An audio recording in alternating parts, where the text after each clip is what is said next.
It was Christmas Eve at 7:45 p.m. and I was standing at a bank counter trying not to fall apart. The marble floor felt cold through the thin soles of my shoes. The lights were too bright, too clean, too quiet for a place where a woman and her children had just lost everything. My name is Claire Whitman. I am 35 years old, and in that moment I had $12 to my name. Emma was holding my left hand so tightly my fingers had started to go numb. She was 9 years old and trying very hard to be brave, but her lower lip would not stop trembling. Noah had his small arms wrapped around my right leg, his face pressed into my coat because he could not stop crying. He was 6 and kept whispering that he was cold. Most families were home by their Christmas trees by now. Pajamas, hot chocolate, children waiting for Santa. We were standing in a bank that was about to close with nowhere to sleep and nowhere to go. 2 hours earlier I had a house. A real house with bedrooms and wrapped presents under the tree. A house where my children believed Christmas morning would still be magic. Then their father showed up with another woman and a moving truck and told us we had 1 hour to leave. I tried not to cry as I stood at the counter. I dug through my purse anyway, hoping anything might help us survive the night. My wallet was empty except for 12 crumpled dollars. That was everything I had left. Then my fingers touched something plastic at the very bottom of a pocket I never used. A debit card. Old, scratched, faded from years of being forgotten. My mother gave me this card 6 years ago when she was dying. She pressed it into my hand in a hospital room and told me not to use it unless I had nothing left. Nothing left. I walked up to the counter and handed it to the banker. His name tag said Thomas Granger. I asked him to check if there was any money on it. He looked at the card once, then again more carefully.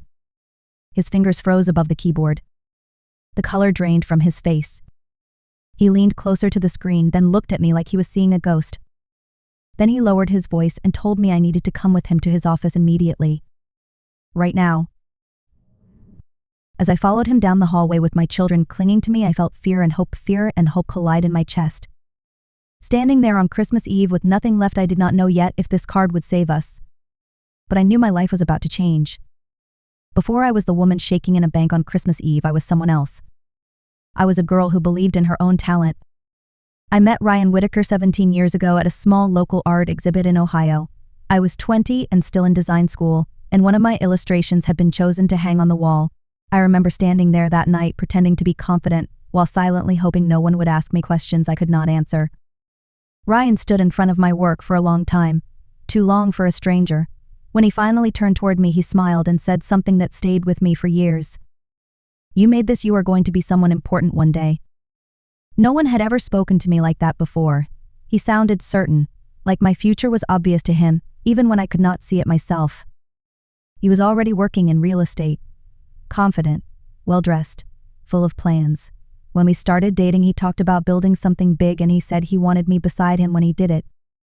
When we got married, I had 1 year left of college. Ryan said finishing school did not make sense anymore. Why waste time and money when I could focus on us? He said he would take care of everything. At the time, it sounded like love. I left school. I worked briefly, then stayed home when Emma was born. Ryan said it was best for the family, best for the kids, best for our image. So I became the invisible structure of our lives. I managed schedules. I stretched groceries. I remembered birthdays. I stayed up with sick kids and woke up early to pack lunches. I was the calendar, the backup plan, the safety net. Ryan's business grew. Bigger houses, better cars, longer hours. Every success he had rested on a life I was holding together quietly at home. But somewhere along the way, the man who once called me talented stopped seeing me at all. And I did not notice it happening until it was already too late. Ryan did not become cruel all at once. That is the part people do not talk about. It happened slowly in ways that were easy to explain away, easy to excuse, easy to blame on stress or work or money. At first it was little things. He started handling all the finances because he said it was easier that way. He asked me to let him manage the accounts. He said numbers stressed me out and he was better at it. I believed him. If I needed money, I had to ask, not because we were struggling, but because that was how it was set up. Grocery money, school supplies, gas. I would explain what it was for and wait. He never said no. He just made sure I felt uncomfortable asking. If I bought the wrong brand, he commented. If I spent too much, he sighed. If I questioned anything, he reminded me that I did not understand business. Then the compliments stopped. If the house was clean, he noticed the one thing that was not. If dinner was good, he ate silently. If I dressed up, he asked why I was trying so hard. Over time, I learned how to shrink myself. I stopped talking about art because he called it a hobby. I stopped talking about ideas because he interrupted. I stopped disagreeing because it was easier to agree. I became careful, quiet, efficient. My mother noticed before I did. One night she stayed late after dinner. Ryan had gone into his office without clearing his plate. She followed me into the kitchen and asked me a question that landed heavy in my chest. Are you happy? I told her yes because that is what good wives say. She did not argue. She just looked at me and asked one more question. What did he give up for you? I could not answer. Not because I did not want to, but because there was nothing to say.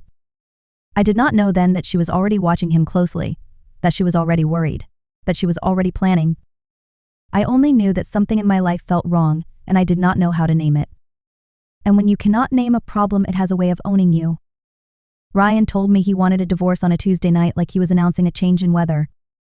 No warning, no conversation, no attempt to fix anything. I want a divorce, Claire. He already had a lawyer. He already had papers. He had already decided what my life would look like without me having any say in it.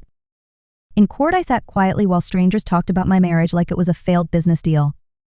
They described my 15 years at home as a lack of contribution, no income, no career, no assets in my name. The word useless was never spoken that day, but it hung in the air anyway. Ryan's lawyer said I was entitled to minimal support. He said Ryan had very little personal income. He said there were no significant assets to divide. I remember gripping the edge of the table trying not to cry. I wanted to explain what those years looked like from the inside. The nights, the sacrifices, the way I had held everything together so Ryan could build his career. But the language of the courtroom did not care about any of that. The judge signed the agreement. I was given a small monthly payment and a deadline. I had until early January to move out of the house. We even put it in writing. I walked out of the courthouse feeling numb but telling myself it would be okay. I still had time. I would find a place. I would protect the kids from the worst of it. What I did not know was that Ryan had been planning something else. Something faster. Something crueler. And he chose Christmas Eve to do it. Christmas Eve started too quietly. Emma and Noah were at the kitchen table eating sandwiches when I heard a truck outside. A deep engine sound followed by another vehicle pulling in behind it. My stomach dropped. Ryan was not supposed to be there. We had an agreement. January, 2 more weeks. I looked out the window and saw his black SUV. Then I saw the moving truck. Ryan stepped out first like he owned the street. Madison followed him wearing expensive boots and a coat that looked untouched by real winter. She did not look at the house like it was my home. She looked at it like a project. I opened the door before they could knock. What are you doing here, Ryan? You are not supposed to be here yet. He smiled, but it was not the smile I married. It was thin and sharp. Change of plans, Claire. My lawyer found a clause in the agreement. I can take possession immediately if I give notice. This is your notice. He walked past me into the house like I was furniture. Madison followed him without a word, already scanning the space. I felt my hands start to shake. It is Christmas Eve, I said. The kids' presents are under the tree. Just let us stay one night. One night. Ryan laughed. You should have thought about that before wasting 15 years being useless. Emma was standing halfway down the stairs. She heard him. I saw it happen, something small but permanent breaking behind her eyes. Noah came running down calling for his father. Daddy, are you staying for Christmas? Ryan did not even bend down. No, I am moving in with Madison. But this is our house, Noah said, confused. Not anymore, kid. Ryan checked his watch. You have 1 hour. Take personal items only. Everything else stays. Then he waved the movers inside. Strangers walked through my home carrying boxes and furniture. Madison told them where to put things. She did not ask. She pointed. Ryan walked to the Christmas tree. Our tree, the one we decorated together. Noah had made a paper angel in school and placed it at the top. Ryan reached up, pulled it off, and crumpled it in his hand. This junk goes too. He tossed it into the fireplace. I did not scream. I did not cry. I went upstairs and packed clothes with shaking hands while Emma helped Noah choose what toys to take. He kept asking why Santa would not know where we were sleeping. I did not have an answer. When the hour was up, Ryan stood by the door watching us leave. I carried bags. Emma carried Noah. We left wrapped gifts behind, stockings, shoes, a life. As we stepped into the cold, Emma looked back once. I will never forget her face. That was the moment I stopped being afraid. That was the moment I knew something inside me had changed forever. That is how we ended up in the bank. Back under those bright lights with my children clinging to me and the clock ticking toward closing time. I handed the old card to the banker and waited. Mr. Granger studied it longer than he should have.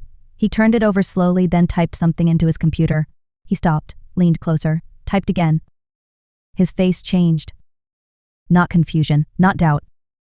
Recognition. He looked up at me and lowered his voice. "Ma'am, please come with me." I felt Emma tighten her grip on my hand. "Is something wrong?" I asked. Mr. Granger stood up quickly and came around the counter. "No, ma'am," he said quietly. "Something is very right." He led us down a hallway marked private offices. The kids stayed close to me as if the floor might disappear if they let go. Inside his office, he closed the door and turned his screen so I could see it. I did not understand what I was looking at. Numbers, names, dates.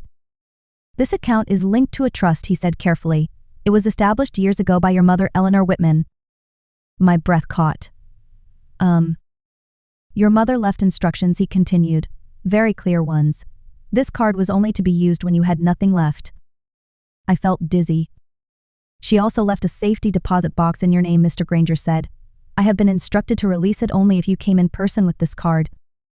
I sat down because my legs would not hold me. Emma and Noah were given hot chocolate by a teller who smiled like she knew better than to ask questions. "Your mother was very specific," Mr. Granger said gently. "She wanted to make sure you and the children were protected if things went badly." He slid a folder across the desk. Inside were documents, bank statements, letters, legal forms. "Your mother planned for this moment," he said. "She did not leave you helpless." For the first time since Ryan laughed at me in my own living room, I felt something other than fear. I felt steadiness. I felt like someone had reached back through time and taken my hand. Whatever waited in that safety deposit box, I knew one thing for certain. My mother did not leave me nothing. She left me a way forward. Mr. Granger placed a sealed envelope on the desk and slid it toward me. It had my name written across the front in my mother's handwriting. Claire. The letters were uneven, like her hands were shaking when she wrote it.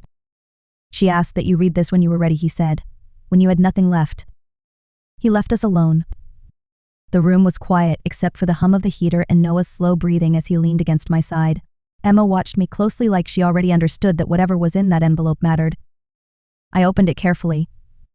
My mother's voice filled my head as I read. "My dearest Claire, if you are reading this, it means I am gone, and it means you finally saw the truth about Ryan. I wish with everything in me that I had been wrong." My chest tightened. She wrote about the way Ryan watched people, about how he treated kindness like a weakness, about how he spoke of money like it was power instead of responsibility. She wrote that 4 years earlier she had started hearing his name in conversations that made her uneasy. Old accounting friends, quiet warnings, numbers that did not add up. So she started paying attention. She hired a private investigator named Daniel Cho. She did not tell me because she knew I would defend Ryan. She knew I was not ready. She discovered accounts that were never disclosed, payments that were hidden, properties bought through shell companies, money moved just before tax filings. She discovered the divorce plan before I ever knew there was a problem. She wrote that Ryan paid his attorney under the table to shape the outcome, that the settlement was never honest, that it was designed to leave me dependent and afraid. But the part that broke me was not the evidence. It was what she wrote next. "Claire, you are not useless. You gave up your art, your education, and your independence for a man who did not deserve the sacrifice. That does not erase your value. It only proves your capacity to love." She wrote that she created the trust not as revenge, but as protection, that she sold everything she owned to make sure my children would never sleep in fear. She wrote that she believed one day I would remember who I was. At the bottom of the letter was one final instruction. "Call Diane Holloway. She already knows everything." I folded the letter and pressed it to my chest. Emma climbed into my lap without asking. Noah wrapped his arms around both of us.